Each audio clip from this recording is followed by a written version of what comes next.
thing in trying to transition from gi to no gi is you will be shocked by your inability to take people down.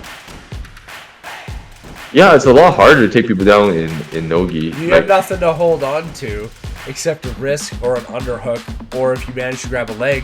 But if they sprawl when you grab that leg, you better be pushing through. You better be turning the corner, because otherwise it's going to be a rough front headlock day. Like, Yeah, I got they speared can't tell you. yesterday. Yeah. I was banging the guy, so he speared me, and you hear me go, ugh, but he didn't take me down, so I was like, and we're in the front headlock position. Great, I'm exhausted, we're not going anywhere, but... Dude, like when we were training.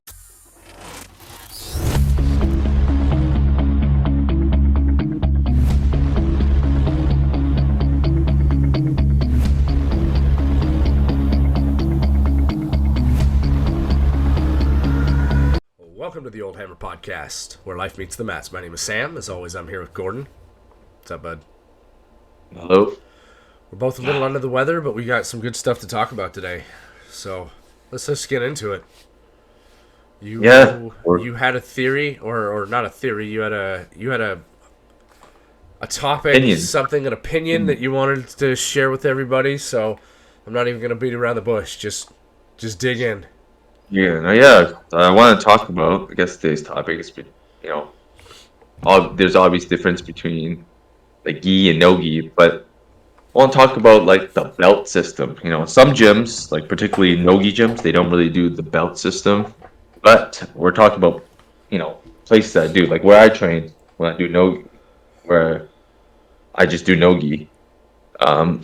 You still get promoted, and then there's a school of thought that the belt system is, not important at all. It's just skills, it's just technique systems, but there's no, like, the belt system in itself is not, it's not critical in terms of development. And then there's the traditional way where you get all your stripes, and then you get promoted to, blue, and then so on and so forth. And I want to discuss with you, like, what were your, like, what's your opinion on like the validity of the belt system and how you see it in today's, like, is it important today, and is it like something that you find important? And personally, I'll start. Like, you go. I find it important. I find it important for a couple reasons. Especially if you're like so we're looking not casual, I guess, casual or non-competitive, like a practitioner of jiu-jitsu. Yeah, you could say hobbyists or hobbyists. That's the word. Hobbyists is fine. Yeah, I think there's a negative connotation to the word hobbyist thing. People like, oh, you're not like taking it seriously. That's not true. There's plenty of hobbyists that take it extreme. I mean, like, you've got the what do they call them? The mat defenders, the mat guards, or whatever. Mat enforcers. Mat enforcers, like, they might not be competitors, but they're just really good at jiu-jitsu and they love it. But they're still all under the guise of hobbyist, right? Like, you're either competing or not competing. And if you're not competing, you could be a hobbyist, but that doesn't mean you don't train hard. Yeah, right? Or that you're not good and stuff. I think that it's a little bit different, because we have known people that should compete. Everybody's wondering why they don't compete, and they just murder everyone, like the black belts, the brown belts, and you're thinking to yourself, like, why isn't this guy competing? And then you ask them, they're just like, I don't really like competing. I don't feel comfortable. Like, well, thank God, because the world is now a safer place, because they don't. And they just annihilate people in training. And there are freaks out there that just don't have a mean bone in their body. If you push them, they would kill you. But they're just not competitive. They just couldn't care less about, like. I think some people lose that competitiveness or that need for that type of competitive recognition. I think I might be one of them. When I was younger, I did want to compete. I wanted these things, but now that doesn't hold much appeal to me anymore. I think because you don't mind interrupting. I think it's because you find like validation outside of the glory of jiu-jitsu, of competition. Doing the sport itself. You got your work that you're like your job that you're like heavily invested in. You get validation from that. You're a family, so you got all these external factors that really kind of fulfill you. You know, Yeah, right? I That's what think I you're would right. think. I think you're right. I do find validation and acceptance and appreciation for things that I do outside of jiu-jitsu, so I don't need to hang on to the competition. I'm not saying I won't compete ever. Like Yeah, I wouldn't put that out there. But like it's not the goal of what I'm doing right now. You know? it's not a priority. Yeah. Yeah. So so if you want to call me a hobbyist, that's fine. And if you want to roll to see how serious I am about jiu-jitsu, yeah, I'm here. Yeah. Come at me. Same with me. Like I do want to compete. I think we discussed this before. It's just that I have to, you know, me. I think like I want to be really ready. Like if I'm gonna lose or do poorly in competition, it's not because I wasn't ready. I Yeah, for want to sure. be ready, and then I lose. Oh, I did what I could, and that's it. Rather than like, oh, this I just go compete for compete's, like competing sake. And a lot of people do that. It's like, oh, let's go up your game. Yeah, but like I still feel like it's like you're not doing yourself justice, Also, yeah, by it's like not being to prepared. to sort of bring this back to the belt system, since we're talking about that today, Oh yeah. and about competition. I was one of the things that rolled around in my mind is obviously for the gi, they have the belt system, and when you compete within the belt system. White belts versus white belts. Usually, blue and purple can roll together if they have a smaller group, but typically, and then brown, black, right? They compete as well. But with no gi, I've noticed like a lot of it seems to be like based Free for all, on man. years or a free for all. So If you like go to like Abu Dhabi, it's yeah, like it's white belt to black belt. Here, just compete. whatever. Yeah, some of them like it was ADC. Yeah, ADCC, yeah. yeah. They've got have are you less than a year training, 1 to 3 years.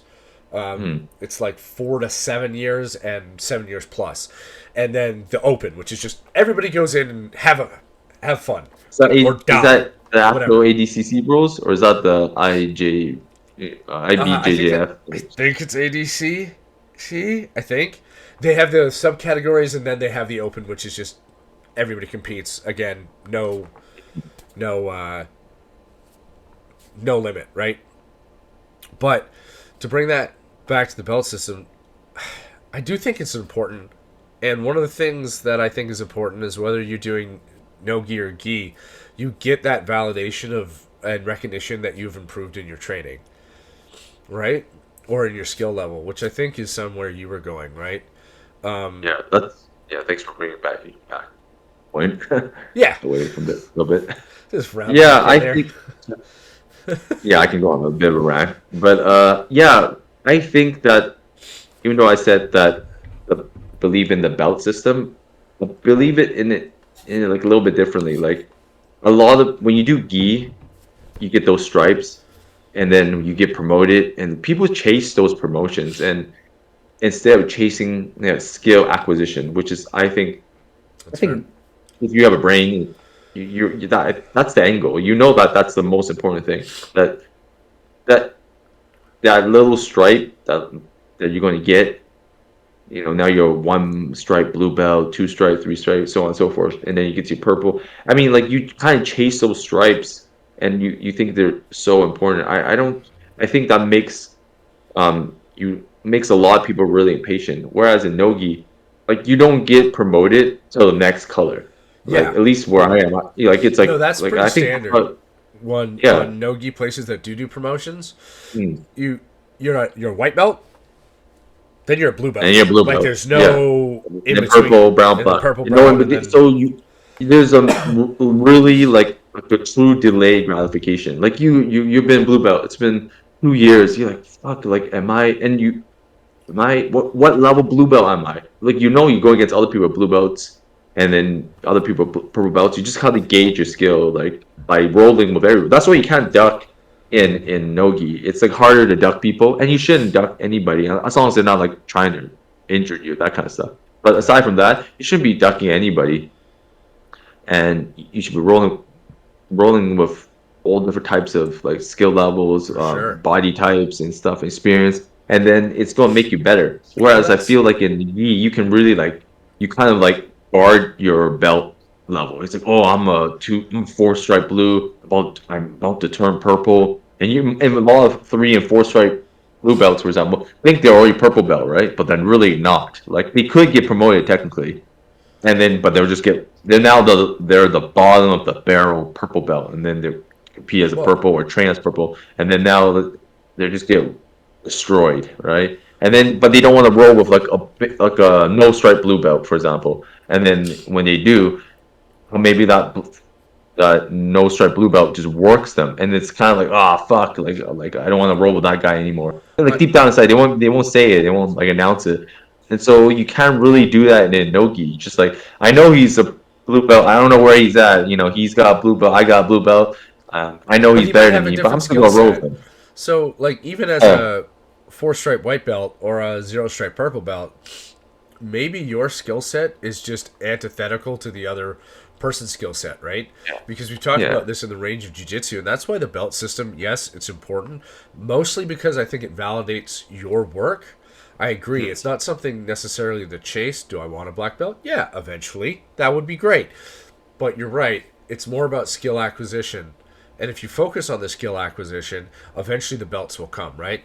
Whereas when you're younger, you're right. You're chasing that stripe. You're chasing that belt. What can I do to get the next one? How hard do I have to go to get the next one? And so on and so on. But like, I, I don't. I think it should be viewed more as okay, I have done enough work. I'm now validated in that I have put in this amount of training. I have the skills and earned this, rather than I'm a purple belt. I should shit kick all the blue belts. Like that's the wrong mentality to have, which I think is what you're Yeah, kind you're of gonna talking get. about. Because just one guy said it best. Is like, well, it's kind of nowadays. Are you good or are you not? Yeah. Right. So that's one of the reasons I think most people have, at least I've heard, have unanimously agreed like giving belts and promotions based on time served is a horrible way to do promotions. Probably Like, the oh, one of you've the you've been worst. here for 1 year. Here's your blue belt. Yeah, Yeah, but it's probably one of the worst. And I actually think like when you do like the jujitsu version of like kata, where you go through do all the moves and stuff like that. Don't think there's anything wrong with that in particular. I think it shows like um at least there's your some array of criteria. knowledge and stuff. Yeah, What's that? at least there's Right, some but like criteria.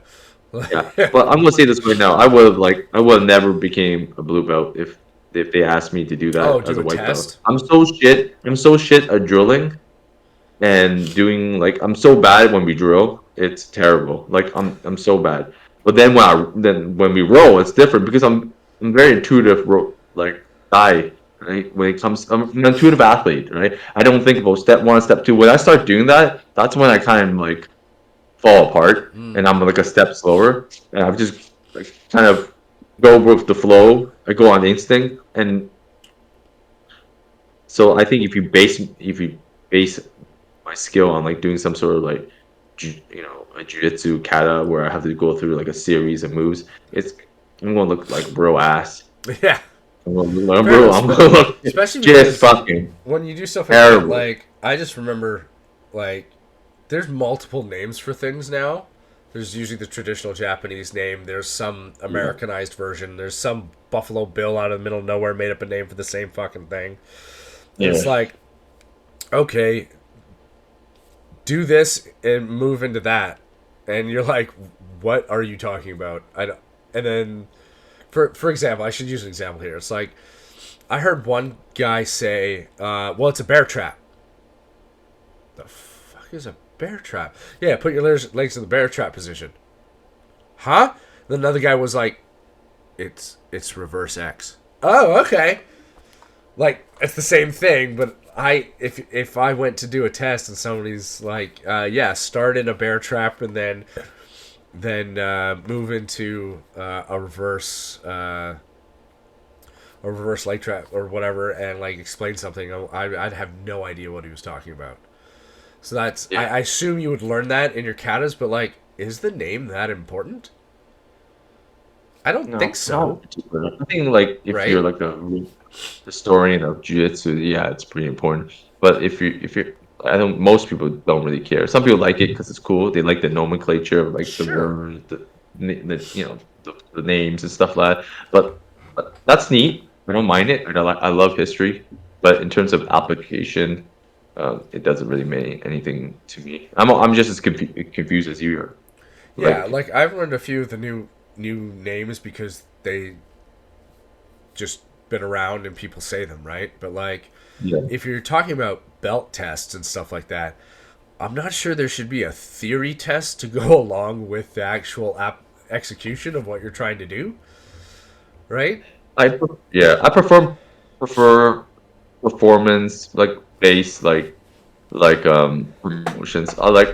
I think I've been very blessed to have instructors, coaches, whatever you want to call them, that when we roll, they're not just Off in like the in middle La La of it, Land. paying They're like attention. actively involved, and so much so that my game has. I've been training at Factory Fresh for 4 months, and my game has evolved so rapidly that simple comments by my instructors like, oh, you should do this, like it fits your body type, and I seen you do this thing, and you do this really well, very intuitively, like I think this is your game. And I took those things, like they're so involved that they point things out that you're good at that you may not even realize, and then your game evolves from that. So my style, my it's basically the same but more evolved, but I've been kind of like encourage, all this like positive reinforcement, right? So that shows that your instructors are engaged. And then when you roll with other people,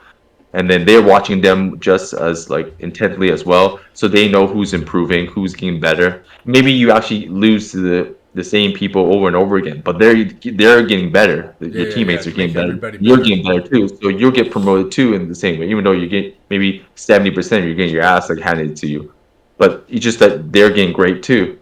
And an instructor that's intended like to your needs and your development, uh, they're going to see that, and they're going to promote you based on merit essentially. And this is not, you don't even need to compete. It's just what they see in, on the mats in training. And if you compete, they obviously will see that as well. Yep. And that's why I really love a nogi belt system, Well, that where you have to wait longer, and it's you basically you're forced to be merit based, like really, yeah, because you really have to develop your game from blue belt to purple belt. Like when you get to purple belt in nogi, because there's no stripes in between, like you are now really a purple belt. You have paid your dues, I feel, because this is super long delay gratification. And for some people, it's like they take the express lane because they're obviously super good, but they deserve it, that kind of thing. Whereas in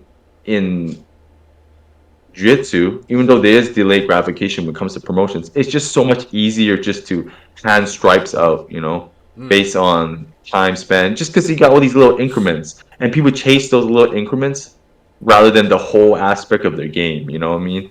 And then it kind of like people safe, like I said earlier, like they're trying to safeguard the belt. I'm two stripe blue, I'm two stripe purple, whatever, brown, and then it's like, okay, I'm gonna improve this one little thing in my game and roll with the same people who are basically one stripe above, maybe two stripes above, or one stripe below, whatever it is, and then I'm just gonna fight the same four, roll with the yeah, same 4 or 5 guys all the time, and I basically know their game, and then because sometimes you might be the best of your group of four, and you just beat on them all the damn time because you just have their number, right? And people forget, like, styles make fights in MMA and striking sports, but they don't really.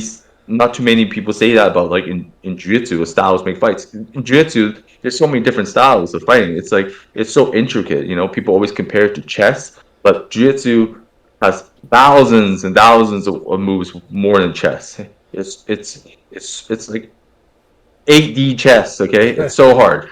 It's so difficult. And then sometimes, like, your style, even though you may be 3, 4 stripes lower than someone, like if we're talking about stripes here, sure. you can beat this better guy because you are literally, your style is their absolute weakness, and you need to, if you kind of like safeguard yourself, with your belt, and you just avoid people that, so you can get promoted.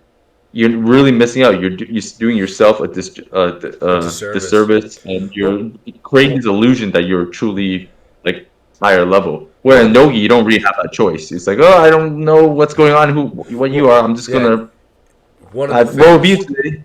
one of the things I do like about the No-Gi quote unquote belt system is you don't really, unless somebody's advertising it with like a shirt they're wearing, you don't really You still don't know know. what stripe they are, right? You don't know what Yeah, stripe belt. there's some I've seen some shirts where they've like got brown sleeves Yeah, the or the colored blue rash guard sleeve stuff. and the Yeah, colored rash guard purple whatever, right? That's kind of a signal of where they're at. But like the one thing that's nice about No-Gi is when you roll in, almost no matter what school, is you can roll with everyone there, regardless of their skill level. Whereas I know some schools, and I'm not going to say who because I can't say for certain because schools are individualistic, but some places are a little more traditional, where if you are a white belt, you're going to roll with a white belt. If you're blue belt, you're going to roll with a blue belt. Maybe if you're 4-stripe blue belt, you could roll with a purple belt, but you cannot roll with a brown belt, right? And it's like, but why? If I want to get my ass why whooped not? by the brown belt to teach me something, fine. And if I want to beat up the white belt to practice something, then that should be okay too, right? Again, even within franchises, each school has their own individual instructor who may be looser on the rules, may be more stringent. It depends. But like the belt system is there, I feel, to more give you as a person the validation that you've put in the work, you've done the training, and yes, you have earned those skills. I don't think it should create a class system,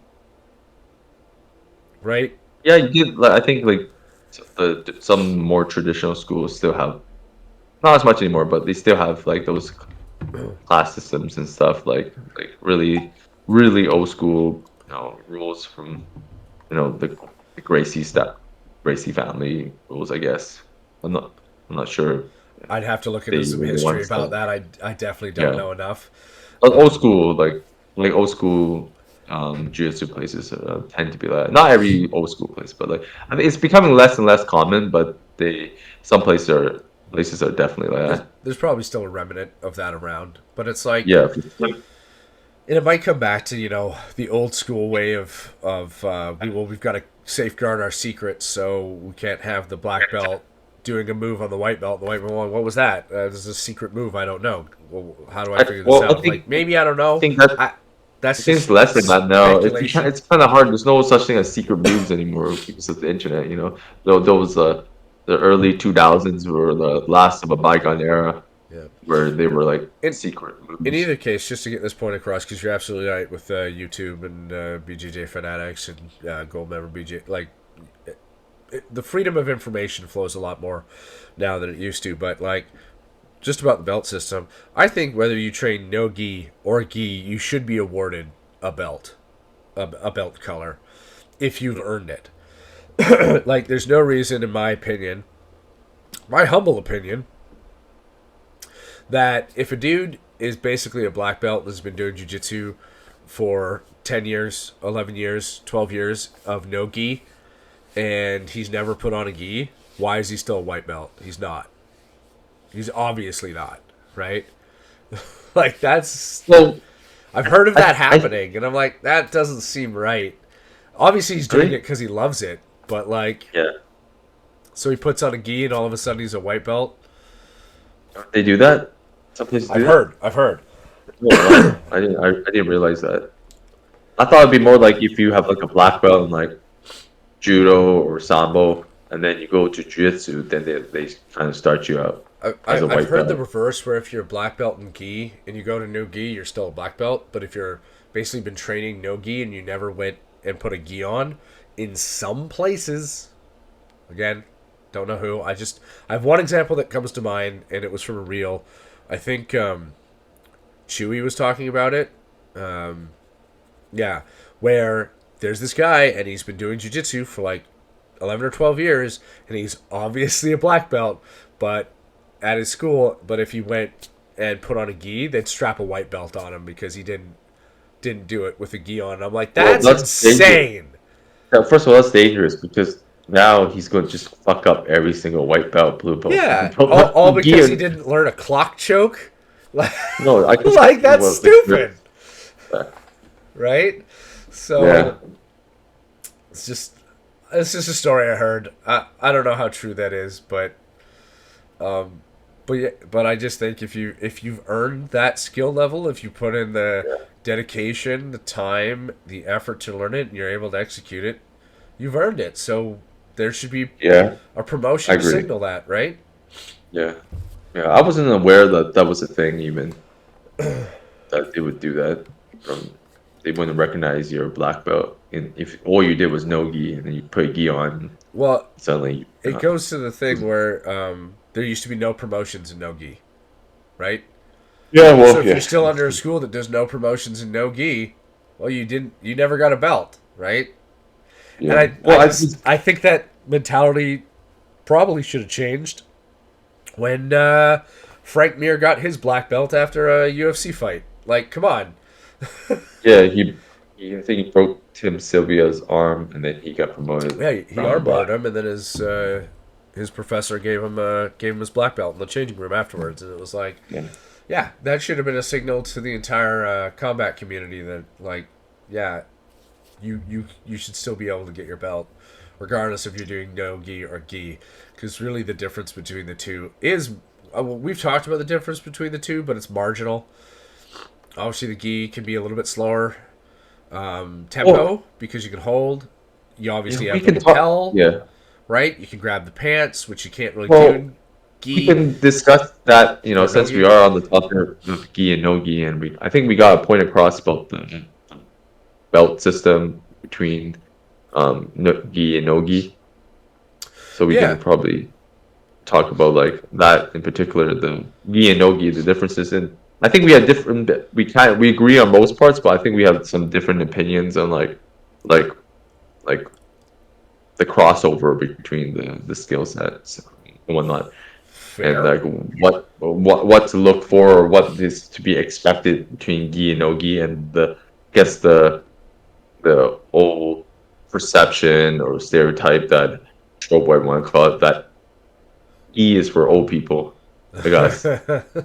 Like 40-year-olds, right? Like the gi is like, oh, you're old, unathletic. Like John Danaher said. You want me to do my John impression? Yeah. You're old, unathletic, no strength. You're shit. You're just shit. Your knees are fucked. Put a gi on. And so you're gonna put a gi on to slow it down and go chest to chest. So we're looking for chest to chest. That's my John Danaher impression. Yeah. No, it's a good one. You need to be slightly more monotone. And more. It's true. He's very deliberate in his. He's very deliberate. And you need to repeat that every single time. It needs to. He's very low key, but he comes across quite intense. Anyways, that's actually pretty good, man. Thanks. But yeah, I'll let you start this one. Oh, the differences between gi and no gi. Well, what you feel they are, like, is it really for old people, or is it like a... No, I don't think either one is for old people or young people. Like, the idea that... Like, there is the idea that gi is a little bit slower. It is. Because you can grab on, and you can hold on. You can stall a lot more. It does slow the game down, but, like, that grip, that finger... pain that comes along with doing the gi, that's going to be universal, whether you're 20 or whether you're 40, right? Like, so I don't think it's an old versus young person sport.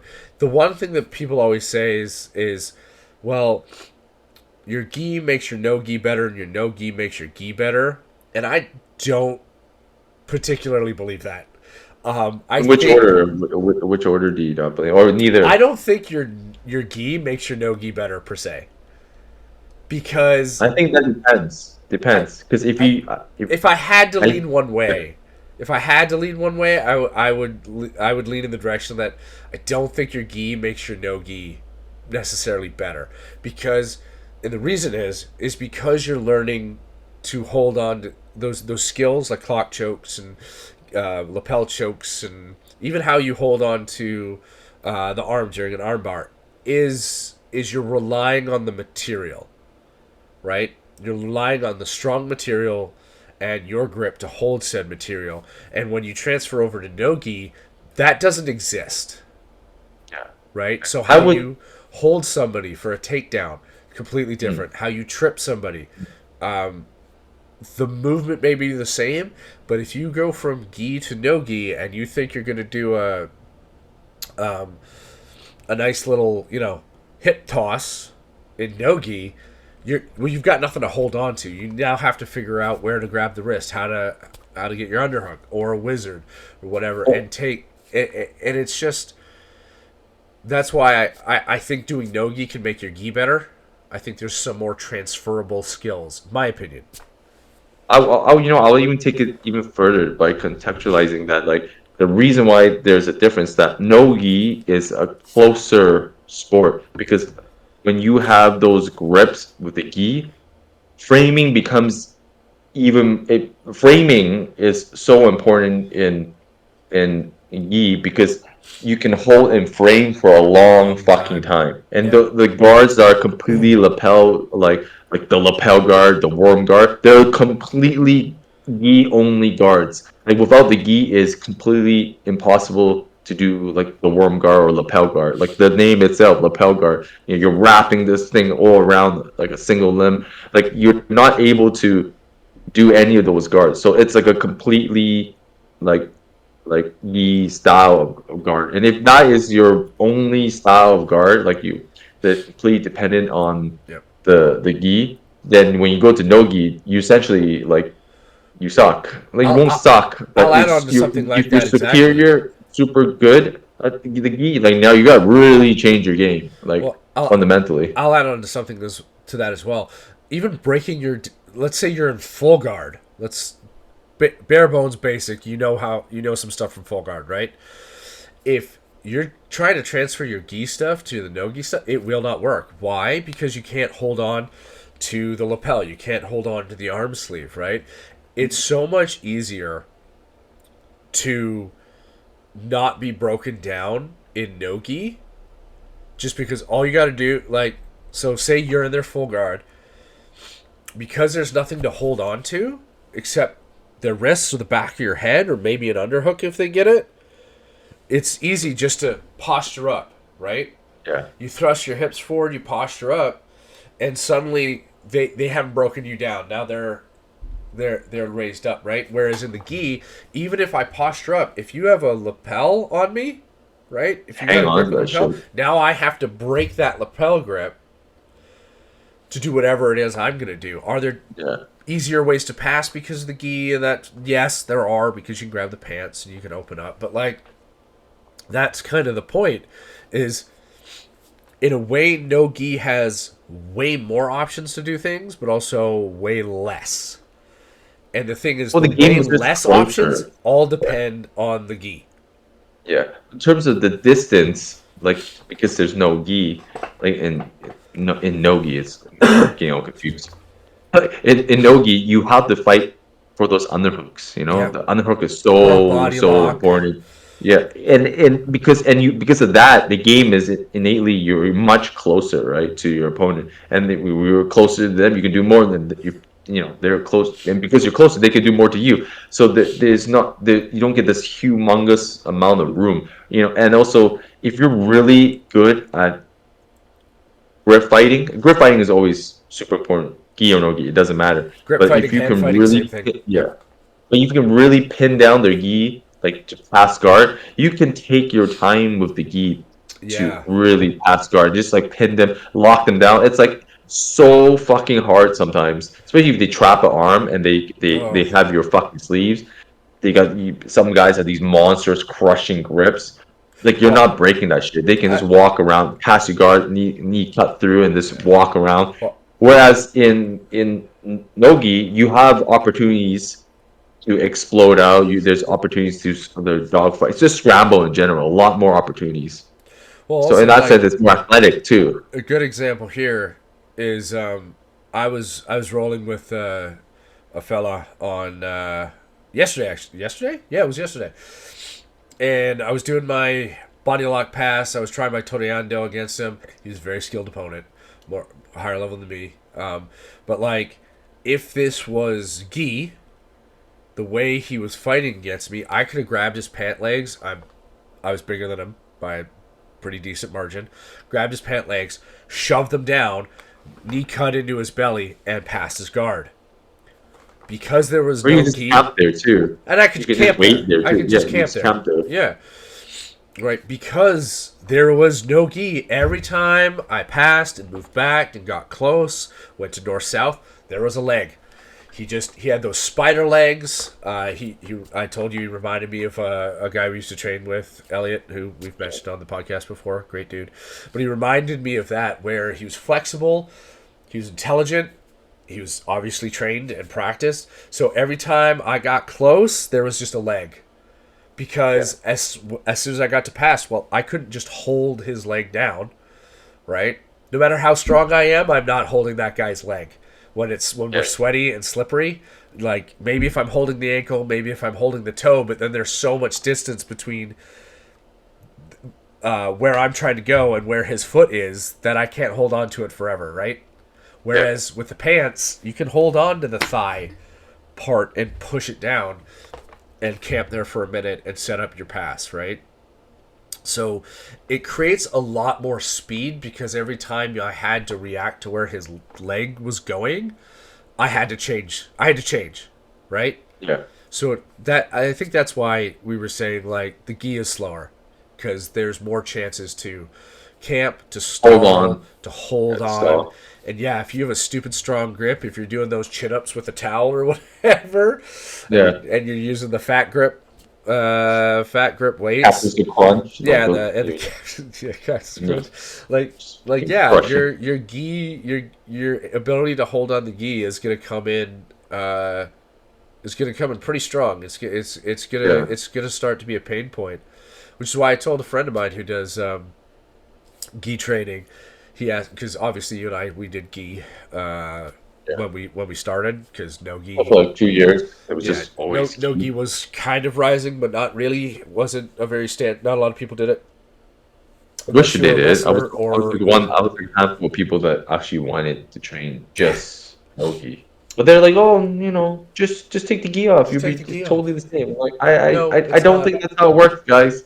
People figured out that's why I'm off on a tangent from what I was going to say, but that's why heel hooks are allowed in no gi tournaments, and why when I was talking to the same guy, he's like, "You're learning heel hooks?" I'm like, "Well, I already know heel hooks because been there, but like I don't know them well, but I know how to do a heel hook, right?" Now I'm learning it much more than I was before, and I'm like, "Well, yeah, it's like I don't know why they don't allow them in gi until you're like a brown belt or whatever." Yeah. The prevailing thought of that is that if you can heel hook, you can, because of the gi, you get that torque. Their legs can't get out. You can just like reef it. But here's the thing, and the great Craig Jones mentioned this. Yeah, maybe that's the case, but now because of the gi, how many times has the gi saved us to defend against leg locks? You turn, just grab the lapel and just yank. and just drag and shove your foot through, like your leg through, and you just hold on to them. Now you're stalling for time, especially there's like 40 seconds left. If you got time, you look up, like fucking hold on to your life. Yogi, when you're defending, you have to either grab the near arm if you can get it, or if you're lucky and you have a long reach, you can grab the back of their head and pull them in, and then try to wiggle out. But you have to do so many other things with your leg. Get your knee past the center line, get it past the guard, past the leg to try and escape. Whereas in gi, you're like 20 seconds left. Just grab the lapel and just bear hug. We're probably just like oversimplifying it, but that is an option, a very viable option, like that works well. In no-gi, you need to be able to leg pummel. Like when you get attacked, you better know what the fuck you're doing. There's a lot less room for error. To say simplify, anytime you hear somebody like we just did, where you hear, "Oh, just do this," it's not just do that. That is a viable tactic. There's many other ways to do it. But I was going back to what I said to my buddy. He's like, hey man, what happens when like you're holding onto the lapel and the guy's grip fighting you and you just can't hold on anymore? What do? I said, well, why didn't you just let it go and then grab it again? I find a lot of white belts. We did this too. I definitely did this. They'll people in gi, they think that like they're holding on for dear life, like they're on the grip. Edge of a cliff, and if they let that lapel go, they'll fall to their death. Yeah. And I was just like, dude, you know how much energy he's going to waste, and all you have to do is, that's it. Just let it go, put it back in, let it go, put it back in. He's going to get tired. You're just, all you're doing is light grabs. Yeah. He's just going to be like flailing. Yeah. So, but you can't do that in no gi.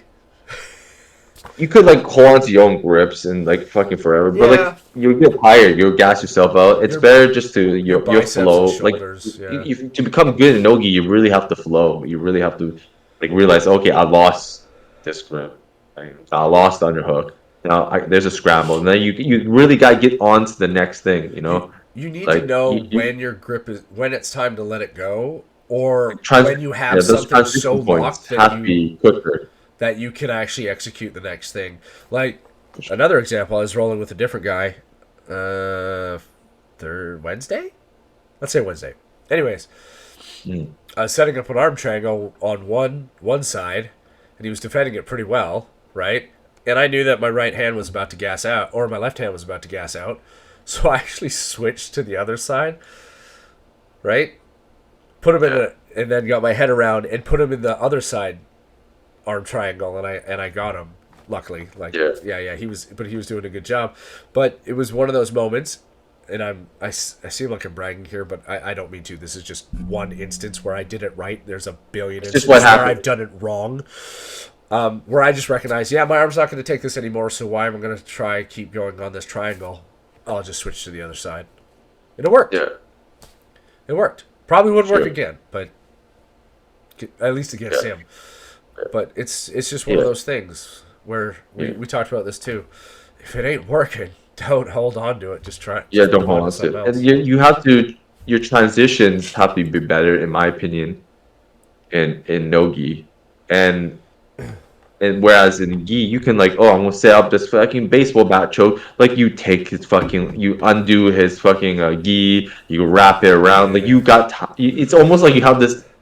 It's not true, again, oversimplifying. It's like you almost have these options to like kind of like slow down time for yourself. It's like you're like why is this guy defending? Because you're holding on to his gi in a certain position, so he can't really fucking move. Whereas in no gi, I kind of just sit at higher belt levels, like side mount and just work a darce. You know, when they're in that fucking bro chicken guard to the side, and then you're feeding him. You go from cradle, and then from cradle you're trying to feed the dart.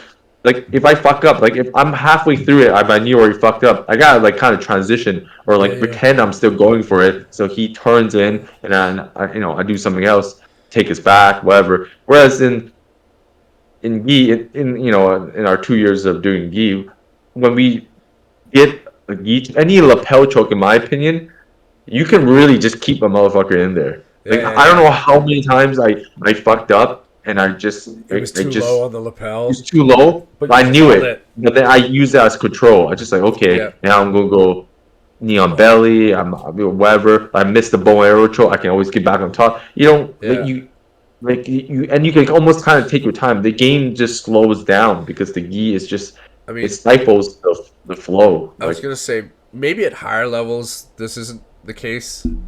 No, at higher levels, this is probably not the case. This is probably not the case. Maybe at higher levels, it's not the case. They're just too good. But, these ain't the problem. But like, I feel like, at least from my experience, you can sort of telegraph a little more what you're doing in that instance. In gi, right? In gi. Yeah, it's like, he's setting up the choke. Yeah, no gi. Like, I was trying to set up a darce. I got that arm under, and I got my hand over here. The guy was like, I see what you're doing. No. And I had to transit back into a headlock, and then I was trying to anaconda him, so he knew put his arm out. So then I had to, like, if you telegraph it too much in no gi, Like, you can do this with the takedowns, too, right? If you telegraph your takedown in no gi, which happens a lot with jiu-jitsu people who have... Anyway, sorry, I'm off a tangent. You're not going to get it. Yeah. Right? Whereas I feel in gi, you can telegraph your moves a little bit more because there is that capability of locking them down. Yeah. Yeah. Sure. No, for sure. I feel like it is, if you know how to use the gi really well, which, obvious, like when you do gi, that's the primary goal. Like you, the amount of control you have is like just utterly ridiculous. Whereas in nogi, you can be a high level guy, and your controls could be a little bit off. Like you can have a lot more control, but if against somebody else, but if they get the underhook on you, like it becomes a real scramble. Like whereas like in nogi, once you get dominant grips, I feel like it's like really hard It's hard. harder to Yeah. to create these scrambles. Like you kind of like just dominated like the position. You can like you tend to once you establish dominant position, like it's kind of game over. Like you can become, especially under like the IBJJF rules, where you could like you're incentivized to win on points essentially, like to Yeah, as just long as you stall. have back Like control I got or full 10 mount, points up. then you just sort of hang out there. You can hang out there for most of the Yeah, match and win on points. But no, I agree with you. I find I, I find also in no-gi, once, and this happened to me, once you're sweaty and slippery, yeah, my world. you're in my world. Yeah, there's nothing to soak up all that sweat like there is in the gi. So Yeah. something else comes into play, which you haven't really mentioned, which might be a detriment to no-gi, but I don't know, is the mats get fucking slick. So I forget what I was trying to do, but I remember my hand just going whoop on the mat, and I was like, gosh, shit. Dude, there's been a few times my foot slipped off, like was passing guard, bunch the guy's legs up, and I hopped over. And when I hopped over, my leg just gave out completely. It just slipped right out. And then he turned into me like shit. Yeah. No, A few times. I forget. I think I was trying to get out of a front headlock, and I had my hand in, and I was trying to base out to turn my hip, and it just went whoop, and I was like, son of a bitch. Oh, dude, like this couple times too. Like when I went in for a guillotine, and I'm trying to like do the garbage guard.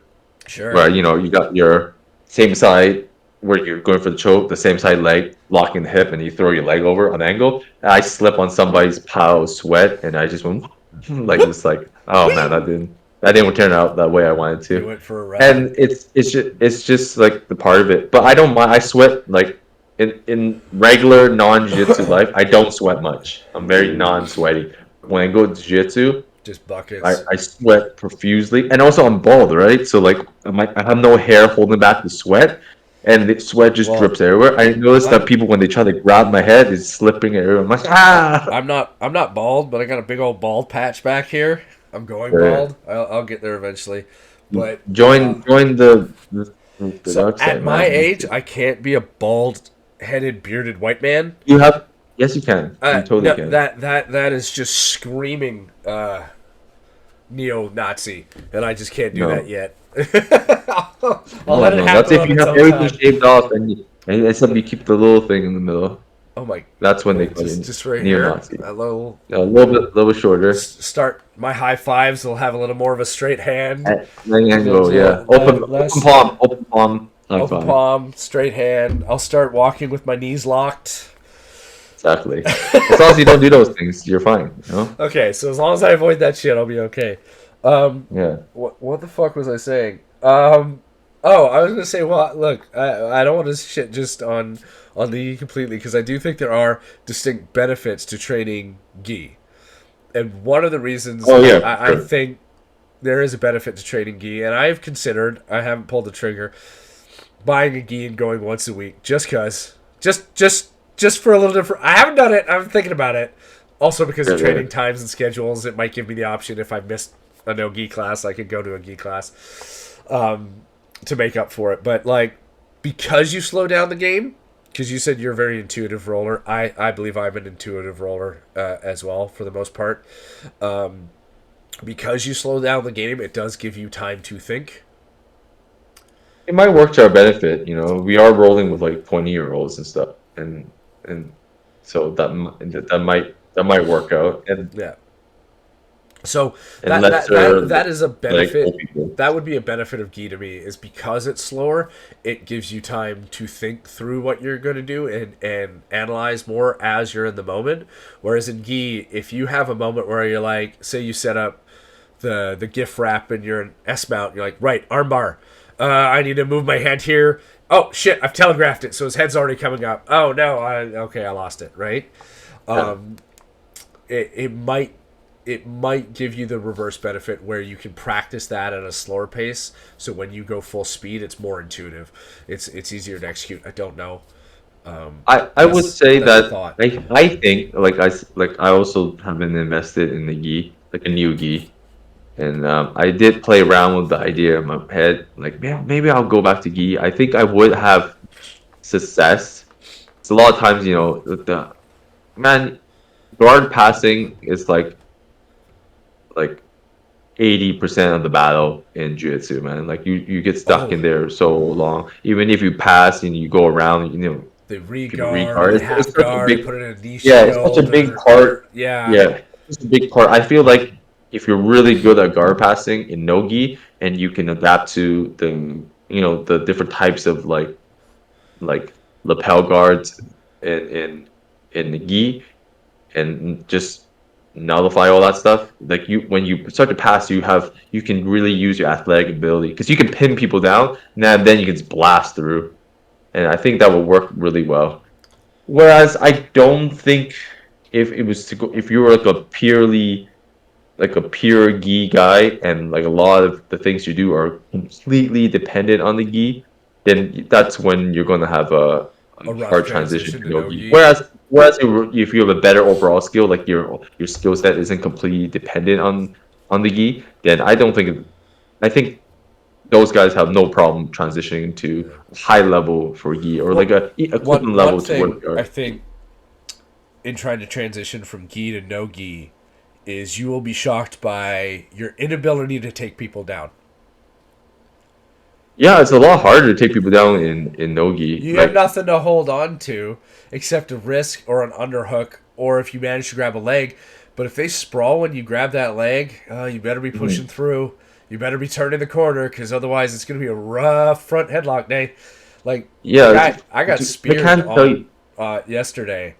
And I Yeah. was bigger than the guy, so he speared me, and he heard me go, ugh! But he didn't take me down, so I was like, and we're in the front headlock position. Great, I'm Dude, exhausted. We're not going anywhere, but dude, fuck. like when we were training all those years ago, I know it's of course like a lot of people weren't like very good at like wrestling in general, but but There still wasn't a like ton of crossover.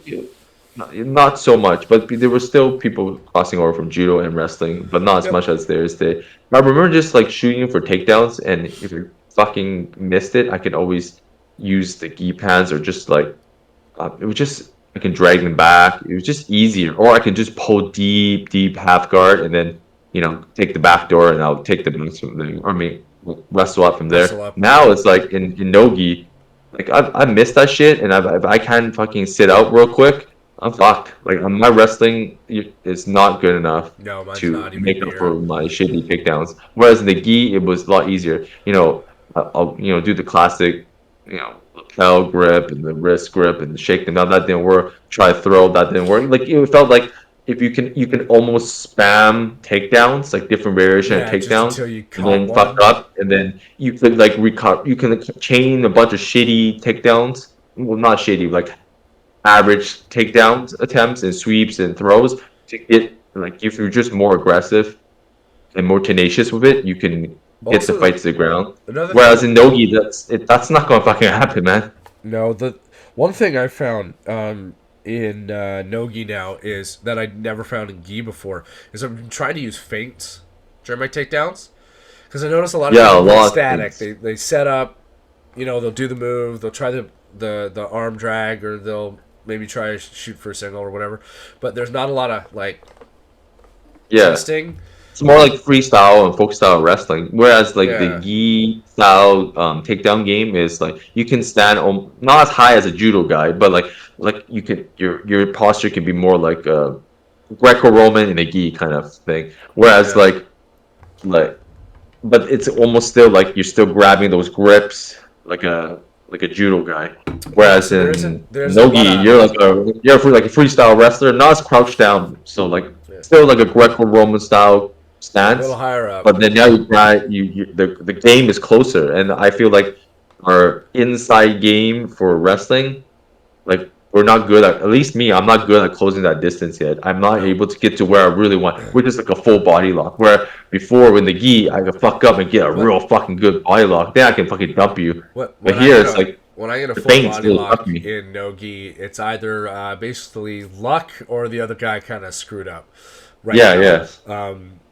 But just going back to what I was saying with the gi, because you could grab those grips and everybody sort of like expects you to. To be honest, when we were doing it, there was kind of just an expectation that you would hold on to each other's gi from It's standing. like a 50-50 grip battle. Yeah, It's it's kind like of okay, stupid. we're standing, but we're actually going to start here. Okay, that's fine, right?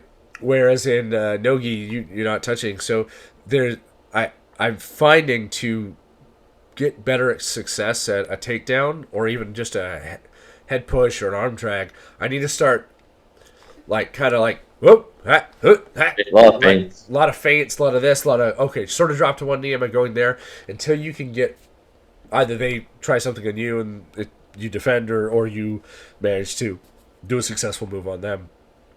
Yeah. Which Or I you didn't get a see read on at them and least in how my they gym react. during the stand up. I didn't see a lot of that from the start. And then I was watching, I can't remember his name. He's been doing a lot of wrestling with BJJ Fanatics, like wrestling tutorials. And that's one thing he said was like a lot of jiu-jitsu guys don't use feints. Whereas you look at Division A wrestling in the States, collegiate Or wrestling, Division One. Division One. Division One wrestling in the States, collegiate level, there's a ton of feints. Like you can see it. Like Yeah. it even just a little no, Yeah. test. Whoa. Move the foot. Nope. Okay. Right? There's those Yeah. little things and it reminded me of boxing actually. Yeah. Right? And the footwork is like not talk mentioned enough at all in jiu-jitsu. Footwork in the takedown game. Because if you look at even good just even the high school level, the footwork is so important. Like a lot of Yeah. times, like even if you got good single leg, double leg, whatever, just a takedown, you're kind of like the takedown itself is great, but the setup itself isn't. So like you kind of like relying on a lot of explosive power, athletic ability, and that's what basically I'm doing. Like once I get the leg, like I'm just lifting you up and just dumping on your ass, like how Daniel Cormier did to like Dan Henderson, Yeah, like when he yeah, picked him up and just like spun him upside down. Like a lot of times I do that, but I can't always do that to everybody because people get smart to it, and then it's easy to defend. And once you figure it out, and then especially when I'm tired, I don't have that that that extra power in you, explosive yeah. power. Yeah, and it's just sloppy. Now I'm just like flopping around everywhere, and Yeah. it's not pretty. Fair And enough. yeah, and I need to start going to wrestling often. Yeah. Because my school, for the same, comprehensive package, they offer like wrestling 4 days a week, and I've yet to attend to To a single take them up class. on that. Well. Because people are like, you should really go. I'm like, yeah, yeah, yeah, yeah.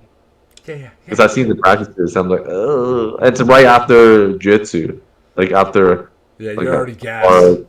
I'm just like, oh my god, Oh no. Here I'm comes the just hurt. Wrestlers another blues. day, man. It has to be another day, man. Yeah. Fair And I enough. don't even end up going. But yeah, man, it is, you know, it's different and the same, and I don't think we even answered the question like what is right for you. I mean, I think if you're athletic, it doesn't really fucking matter. Like you're athletic, you can do gi or no gi. The world is your oyster. You can choose whatever you want. You're going to be successful regardless, right? And Why? I think like we're athletic enough that, and our style of jiu-jitsu will be. I think we'll have success. There'll be varying degrees, but I think we'll have success in either gi or no gi. I think for like the person who who hasn't done any jiu-jitsu and he's trying to think to himself, hey, should I do gi or no gi? I mean, like, if you're athletic, try no gi first. Like, it's hella fun. It Like, is hella fun. it's so fun. My Fun in the opinion, sense, no. my opinion on this is very similar to people talking about if they're going to get a home gym or not. Try it and see which one you like. There's definitely benefits and detriments to both, but like, just like if you're building a home gym, if you spend $10,000 on building a home gym but you hate working out at home, well, you just wasted your money. But most gyms, most gyms now do offer both a no gi and a gi class, and I would say, personally, I'd say try both, and then pick which one. If you're limited for time, pick which one suits you best. What? I think if you like a slower game and you might be like, say, injury prone to like explosive movement Yeah, sure. on to the next one, I think like gi will be something that you should try first, like, and then you can try out no gi afterwards. Because like some people just like, their bodies aren't gonna hold up in no gi. I felt like no gi was more of overall body destruction, whereas like the gi was more like Your carpal tunnel hands, syndrome. your Yeah, my hands hand get hurt and in a no lot of gi. rashes, but like, yeah, for sure. Yeah. Whereas like in no gi, it's just like I just hurt from head to toe, like a general. That gi rash though, that comes right down here, or if it gets pulled across your face, right up there, that does suck. Well, I felt like in gi too, like you're more prone to staph. That's my bro Well, from someone science who logic. got it 3 times, as well as ringworm more than I can imagine, one of the things Terrible. about gi is you better fucking wash it. Yeah, especially the lapel. People don't wash it, and that lapel gets marinated in your like 40 people's I sweat, washed my and you gi. rub it on someone's face. So. I was going twice a week. I had 2 gis. I washed them. As soon as I got home, I still got infection. Why? Here's a piece of just anecdotal tip for y'all. If you are about to roll with the guy or girl, whatever, another human, and they smell, don't do it, because they probably don't wash their gi and you're gonna get something. Politely declined. I remember guys Oh jeez. come to class and they hadn't even warm up or nothing, and they would like put on the gis, and then they're like, "Why is your gi fucking moist?" Like, Oh, what the fuck is that? I went yesterday Nasty. night and I rolled, and then I went yesterday afternoon and I rolled, and I haven't washed it since then. Buy a fucking another one, please. Or the worst is like, "Oh, I trained in the afternoon." Like, what the fuck? You let it marinate for 6 hours? Yeah, in the trunk and of your you car come back? in the heat. Yeah, and or just aired it out. Like, just like, yeah, I just aired it out, dude. The I don't know how it Gross. is now, but I hope it's not. that's Like, fucking. if we ever start a There's gym, anyone here if we ever to do start a that. gym, there's gonna be a sign like fresh gi or no roll. Yeah, Like, don't fuck. don't Well, you know what? fucking Yeah. start. Or you, if we ever get to the level that we want, and I think, in my heart, I know that we will eventually. I don't know how long it's gonna take. We open the gym. I will be not training the gi class, so that will be an issue that I will never I think ever we have. might need to hire someone to train the gi class. Yeah. Dude, I will train the no-gi class and be like, listen, heights are mandatory on females and males. Unless it's me, then I can wear what I want because it's my gym. No courtesy shorts. Everybody wear your long spandex or the short spats. That's all you're gonna get, and then you wear your rash guard. That's it, man. We're going. That's it. That's how I'll I have like to it. start doing more lunges so my booty pops in those shorts. Dude, just wear the fucking. I just haven't bought any. I'll the- fucking get some and try them out. Don't you worry. Just don't wear it, dude. I'm gonna tell you this I'm gonna right get the now, ones those- that come down to those just lo- above the knee, because I got. or just I got no, wide-ups. just no. You'll be fine, dude. This could be so intimidating. No, I'm gonna Because your legs are gigantic. the GSP ones for when you fought cost check. You know, so it's just above the knee, skin tight, and then he beat the evil out of that poor boy. No, you won the black one that rides up slowly all the way into like a short pair of booty shorts, like the one I have. There's a brand called Dethrone that does that. So it starts like kind of slightly above mid thigh, and by the end it looks like I'm just wearing like Okay. underwear. I constantly keep pulling down. On that fashion tip, I think we're gonna say no, you need it. Welcome. And then you sweat a lot too, so like you can just slip and slide everywhere. So that's the key to my success. Is that I just sweat profusely and just slip out everything as much as possible. On that beautiful image, that beautiful glistening image of Gordon's thighs, I think we will call it there. And thank you everybody for listening. Yeah. Like, subscribe, leave a comment, and we'll catch you on the next one. Yeah, I keep jiu-jitsu gay as possible. You have to remember that. Keep jiu-jitsu gay. Bye everybody. As possible.